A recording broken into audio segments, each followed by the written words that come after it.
Jessica, the Reincarnated Dog 8. By Hak Jin Kim. Jessica the dog. Sue sits still for a while to put herself together. And then says to the dog, Jessica.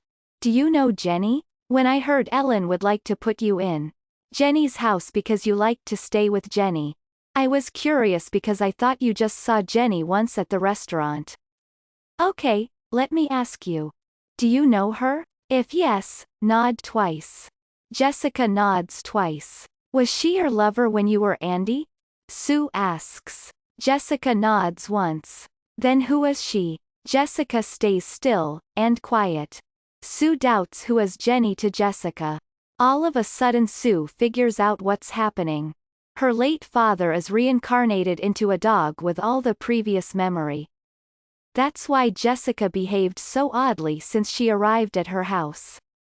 She recognized Sue as soon as she saw and licked Sue's hand with emotion. As Sue finds that Jessica doesn't like to give the truth about Jenny, she stops questioning. And Sue tells Jessica that she'd better keep painting. Sue looks down the paper on the floor, which is filled with various hues of strokes and unreadable letters along with vivid letters.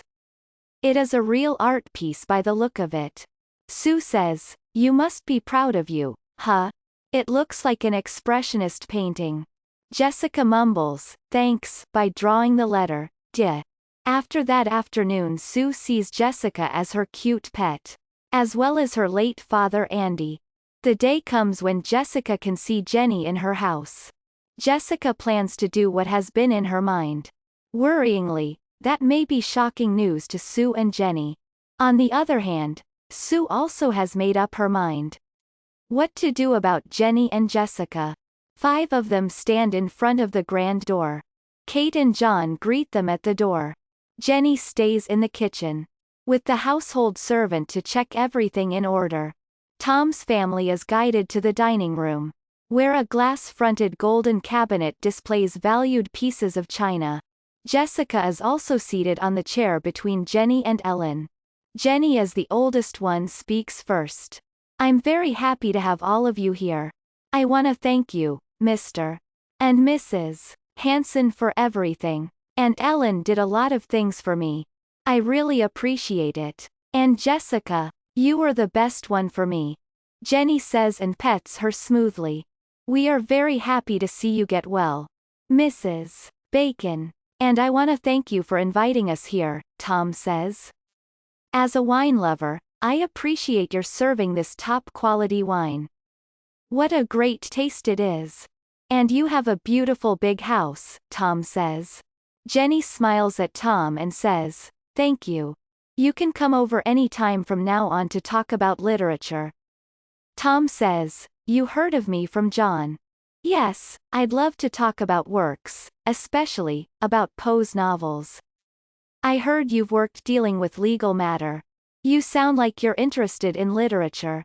Jenny says, "Yes, I like to read novels." She is gazing at Sue and then says, "I heard Sue is painting a big piece for the exhibition." As Jessica hears their conversations, she worries about Sue. Even if Sue is in her mid-40s, she will be shocked by encountering her biological mother. She may have never imagined that mother and daughter can hold their first reunion in 45 years. Jessica doesn't feel at ease. The lunch is almost over. Brian becomes interested in John due to John's belongings like a yacht. 3 of them go out for movie and Kate's out too. Tom rises to his feet after getting a message. Tom says to Sue and Jenny, "Oh, I'm sorry, I should go now. One of my neighbors needs to get help. Sue, are you gonna stay longer? I'll pick you up in 2 hours. Sue says with a smile at Jenny, "Yeah, pick me up after finishing it." In the end, there are only Jessica and 2 women left in the house. They move to the living room to get some more coffee. Jenny asks to Sue, "How long have you lived in this neighborhood?" Sue says, "Almost 10 years. Excuse me, Mrs. Bacon." Sue turns to Jessica and says, "Hey, Jessica. I think you have something to show me and Jenny." Sue winks at her. Then Sue asks Jenny a piece of big paper and puts socks on Jessica's forefeet. Sue says, "Jessica, can you write your name, please?" Jenny watches them with curiosity. Jessica begins to make letters, Andy. Jenny is so startled that she almost flies out of her skin. She cries out, "Andy? My ex-husband? It's impossible. How does she know his name?" Sue explains what happened about a week ago. And she couldn't believe this situation. But she finds out her dad, Andy, is reincarnated into a dog, Jessica. What? Jenny's eyes popped in surprise. Sue says, Jessica expresses herself by writing with her feet. She knows how to write because she remembers everything about the past days. When she lived as Andy. Sue adds Jessica is quiet when she questions about Jenny. She continues to say that she's curious why Jessica doesn't tell her about Jenny. Though she cares for Jenny a lot. Jenny listens to Sue prudently. And finally begins to gaze at Sue with mixed emotion. After a few minutes, Jenny has tears in her eyes and says, "Honey. It's you, my little girl, Sue. I know I have no right to call you my daughter since I left you and Andy. You can't forgive me, can you?" And then she begins to weep hard. Sue seems shocked and says, "What? Are you my mom? You're kidding me. Is it true, Jessica?" Jessica nods twice. Sue is struck dumb. Sue asks in resentment, "I thought I had no mother while I grew up. Andy never mentioned of my mother. He didn't put any photos of her around me. But how couldn't you try to find your own flesh and blood?" Jenny says, "I'm so sorry. I was out of my mind to make my career. I worked really hard and got a chance to start my own law firm. I missed you a lot, but things didn't let me have you." Jenny looks down at Jessica with eyes full of tears and says, "It was Andy, huh?" Jessica was Andy. She calls Jessica Andy. "Hi, Andy."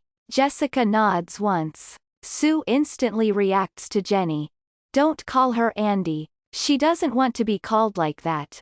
She's Jessica now. She just remembers her past life." Jenny says, "All right, I've got it. By the way, can you forgive me, Sue? I know it'll take time." Quiet mood falls for a while and Sue says, "It's the past. It is grateful to have Jessica and have a mother." Sue is still a warm-hearted woman. Jenny hugs Sue and kisses her on the cheeks. She says, "You have my eyes like Kate. So when I saw you at the table, I thought ironically you might be my baby, Sue. I'm extremely happy. I could see you before I die." Sue says, "Don't even think about it. We band together at last. I'm so happy, too. Jessica. Dad. Thank you. Now I have mom and a half-sister." After listening to their conversation, Jessica begins to draw. Jenny, and it takes a while to finish it. Jenny screams, "Oh, Andy, you remember me. How thoughtful you are." Jenny looks excited by looking at her name. A water stain on the floor and her daughter, Sue. Now Sue and Jenny share one secret: Jessica is a dog with Andy's soul. Two women agree to keep their mouths shut for some time. As the day for the exhibition is coming near, Jessica works day and night to finish the painting. Which comes from Sue's idea that Jessica's footprints will be a great painting. On the paper Jessica writes letters by drawing and jumping here and there. And then the paper comes out to be a piece of art. Work solely for Sue, not for herself. On the opening day of exhibition, people are amazed at Jessica's work. There are so many words overlapped and juxtaposed. People in the room ask Sue how the dog can make letters. In the end the painting gains a great media attention in the state. So her work airs on the morning news. Since then, Jessica enjoys her fame for a certain period of time. By running into some photographers who have been waiting to take pictures of her when she walks out the front door. Now Jessica feels something like the next chapter of her life.